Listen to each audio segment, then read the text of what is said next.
कहानी की शुरुआत में ही हम सुशील कुमार उर्फ एसके, ललिता और सुंदर मोहन त्रिपाठी नाम के 3 दोस्तों को देखते हैं जो कि बचपन से ही एक दूसरे के साथ थे और वो सब उत्तराखंड के टेहरी नाम के एक शहर में रहते हैं। इसके एक लॉयर है और वो ऐसे छोटे छोटे बिजनेसमैन के ऊपर नजर रखते थे जो कि इलीगल काम किया करता है और इसके उन लोगों को जाकर कानून की बहुत सारी धाराओं के बारे में बताते थे और उन पर केस कर देने का डर दिखाते थे और इसकी वजह से ही वो लोग डर के मारे इसके को आउट ऑफ कोर्ट सेटलमेंट के दौरान बहुत सारे पैसे दिया करते थे। दूसरी तरफ ललिता एक फैशन डिजाइनर थी और वो शादी करके सेटल भी होना चाहती थी और दूसरी तरफ सुंदर मोहन त्रिपाठी वो अपना एक छोटा सा प्रिंटिंग प्रेस खोलने का सपना देखता था और बहुत मेहनत से वो अपने इस सपने को पूरा भी कर लेता है और सुंदर का प्रिंटिंग प्रेस बहुत अच्छा भी चल रहा था। लेकिन उसके इलेक्ट्रिसिटी बिल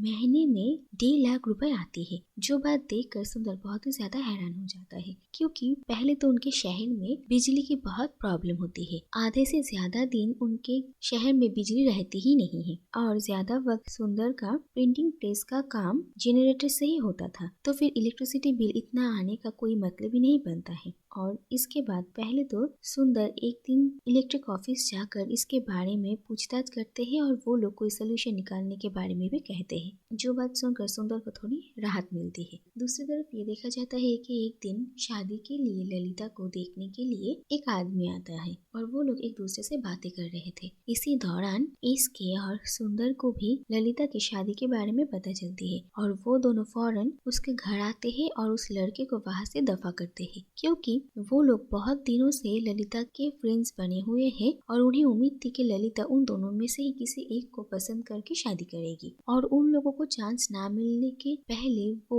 किसी और को भी ललिता से शादी नहीं करने देंगे। और ऐसी बातें सुनकर ललिता भी तय करती है कि वो एक हफ्ता इसके और सुंदर से डेट करेगी और आखिर में उसे इन दोनों में से जो भी पसंद होगा वो उसे ही अपना बॉयफ्रेंड बनाएगी और दूसरा हमेशा उसकी अच्छा दोस्त रहेगा। और टॉस करके ये फैसला होने वाला था कि ललिता पहले किसके साथ डेट करेगी और ये टॉस इसके जीत जाता है और इसके बाद ललिता पहले इसके के साथ डेट पर जाती है और इसके बहुत ही फिल्मी तरीकों से ललिता का दिल जीतने की कोशिश करता है और ऐसे ही एक हफ्ते बीत जाते हैं और अगले हफ्ते ललिता की सुंदर के साथ डेट होती है और सुंदर थोड़े अलग और जेन्युइन तरीके से ललिता का दिल जीतने की कोशिश करता है, जैसे कि वो अपने हाथों से उसके लिए चाय बनाता है, ललिता के स्टोर के लिए बहुत सारी जरूरत का सामान लेकर आता है और ललिता के लिए अपने हाथों से खाना भी बनाता है और ललिता के साथ सुंदर क्वालिटी टाइम स्पेंड करता था, जो देखकर ललिता बहुत ही इम्प्रेस होती है और आखिरकार ललिता सुंदर को ही चुनती है। लेकिन फाइनल कोई रिजल्ट सबके सामने कहा जाए इससे पहले ही एक दिन रात को इसके ललिता और सुंदर को एक दूसरे के क्लोज आते हुए देख लेते हैं, जो देखकर इसके को बहुत बुरा लगता है और उसे ऐसा फील होता है कि जैसे ललिता और सुंदर ने उसे धोखा दिया है और इसकी वजह से ही इसके इन दोनों से दूरियां बना लेता है। और दूसरी तरफ सुंदर और ललिता एक दूसरे को डेट करना शुरू करते हैं और इसके कैसे बिहेवियर को देखकर उन्हें भी बुरा लगता है, लेकिन उन लोगों को लगा था कि अगर उसका गुस्सा शांत हो जाएगा तो वो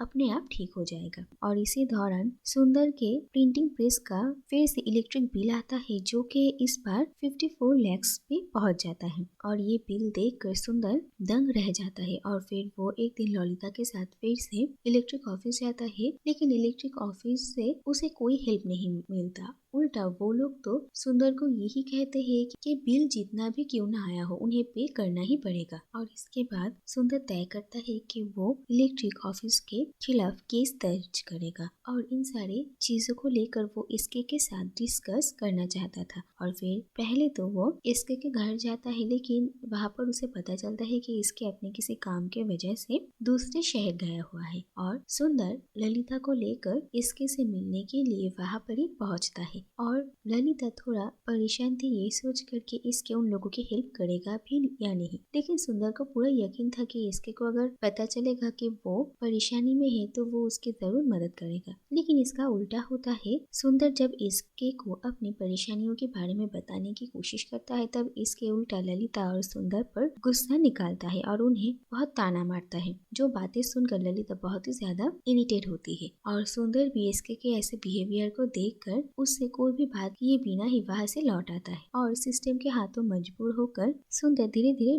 दब रहा था और उसका सपना ये प्रिंटिंग प्रेस भी बंद हो जाता है। और इसके बाद ये देखा जाता है कि सुंदर सुइसाइड करता है और इसके अपना इवेंट खत्म करके जब शहर वापस लौट रहा था तभी उसे ये बात पता चलती है और वो बिल्कुल टूट जाता है। इसके बाद वो जाकर सुंदर के पेरेंट्स से मिलता है और ललिता की भी हालत बहुत बुरी थी। दूसरी तरफ लाइफ इंश्योरेंस के ऑफिस से दो लोग आते हैं ये बात पुख्ता करने के लिए कि सुंदर ने सुइसाइड किया था या फिर वो एक एक्सीडेंट था। और ये सारी चीजें अपने आंखों के सामने होते हुए देखकर इसके को बिल्कुल भी अच्छा नहीं लगता है और इसके बाद इसके तय करता है कि वो सुंदर के साथ जो भी अन्याय हुआ था उसके खिलाफ आवाज उठाएगा और वो सुंदर की मौत की वजह इसी इलेक्ट्रिसिटी कंपनी को मानता है और वो इस कंपनी के खिलाफ केस करने का फैसला करता है। दूसरी तरफ ललिता को पता था कि इसके कैसे ऐसे बिजनेस करने वाले लोगों को उनकी गलतियां बताकर उनसे पैसे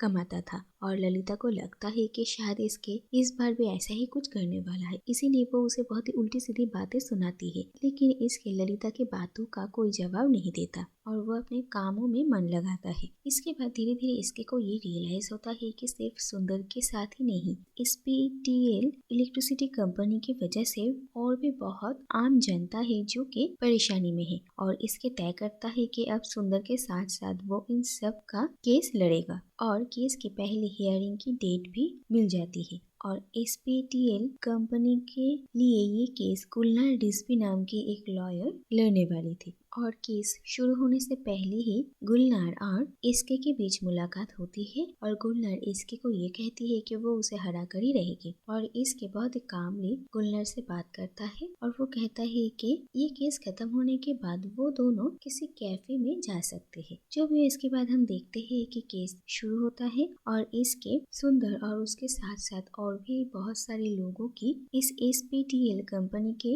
वजह से जितने भी प्रॉब्लम्स का सामना करना पड़ रहा है उसके बारे में बताता है। और ये कंपनी वादा तो करती है कि वो आम जनता की मदद के लिए है, लेकिन कंपनी आम जनता के बारे में बिल्कुल भी नहीं सोचती है और उन्हें सिर्फ पैसे कमाने से मतलब है। और इसके ये भी साबित करता है कि कैसे SPTL के ऑफिस में जब लोग कंप्लेन के लिए जाते हैं तो उनके ऑफिस के इंचार्ज इन सारे कंप्लेंट्स को सीरियसली लेते ही नहीं है और अपनी मनमर्जी कर रहे थे। और ऐसे ही एक के बाद एक करके इसके और गुलनार के बीच बातचीत की बहस होने लगती है और केस की फाइनल सुनवाई का डेट दिया जाता है। और जिस दिन इस केस का फैसला जज सुनाने वाले थे उसी दिन अचानक सुंदर कोर्ट में आ पहुंचता है और इसके बाद हम देखते हैं कि एक दिन पहले ही सुंदर इसके से जाकर मिला था और वो इसके को अपनी जिंदा होने के बारे में सारी बातें बताता है। दरअसल सुंदर सुइसाइड करने ही गया था लेकिन उसकी जान किसी तरीके से बच जाती है और उसे जब हॉस्पिटल में होश आता है इसके बाद ही सुंदर को पता चलता है कि इसके सुंदर और उसके साथ साथ और भी बहुत सारे लोगों को इंसाफ दिलाने के लिए केस लड़ रहा है। इसीलिए सुंदर अपने जिंदा होने की खबर सबके सामने नहीं लाता क्योंकि वो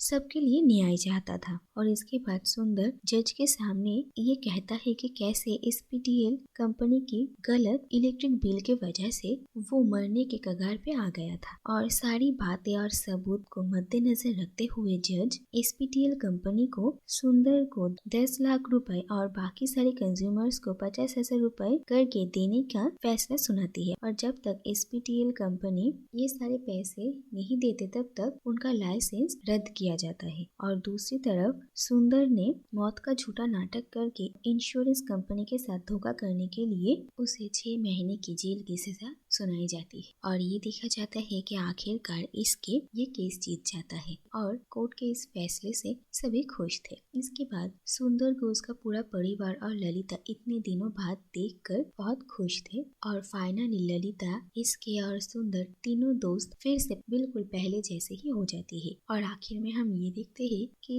जैसा कि उन लोगों ने कहा था इसके और गुलनार कॉफी डेट के लिए जाते हैं और वो दोनों एक दूसरे के साथ बहुत ही कंफर्टेबल थे। और इसी के साथ ही ये कहानी यहीं पर ही खत्म हो जाती है।